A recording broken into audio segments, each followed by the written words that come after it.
ابلیس دا CEO of deception کبھی ہار نہیں مانتا۔ جب ایک مومن کو وہ مال یا حسد سے نہیں گرا سکتا تو وہ اپنا تیسرا اور سب سے پرانا ہتھیار استعمال کرتا ہے، شہوت کا۔ اور اس امتحان کا ذریعہ وہ عورت بنی جس نے کبھی یوسف علیہ السلام کو ایک بیٹا بنانے کا سوچا تھا، عزیز مصر کی بیوی جسے روایتوں میں زلیخا کا نام دیا گیا ہے۔ وہ عورت یوسف علیہ السلام کی خوبصورتی، ان کی ایمانداری اور ان کی طاقت پر فدا ہو گئی، اور ایک دن جب گھر میں کوئی نہیں تھا تو اس نے ایک ہاسٹائل ٹیک اوور کی پلاننگ کی۔ اس نے یوسف علیہ السلام پر آفینسو لانچ کیا۔ قرآن اس منظر کی، اس سائیکولوجیکل وارفیئر کی تصویر کشی کرتا ہے۔ اس عورت کے گھر میں وہ رہتے تھے، اس نے ان کو اپنی طرف مائل کرنا چاہا اور دروازے بند کر کے کہنے لگی، یوسف جلدی آؤ۔ ان کا جواب قیامت تک ہر نوجوان کے لیے ایک کوڈ آف کنڈکٹ بن گیا۔ ایک جملے میں انہوں نے 3 فائر والز کھڑے کر دیے: اللہ کا خوف، معاذ اللہ میرا رب دیکھ رہا ہے،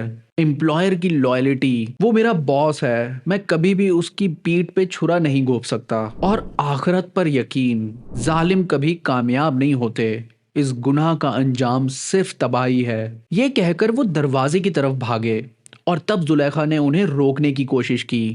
جب وہ دروازے کے پاس پہنچے تو باہر دیکھا کہ عزیز مصر واپس آ چکا ہے۔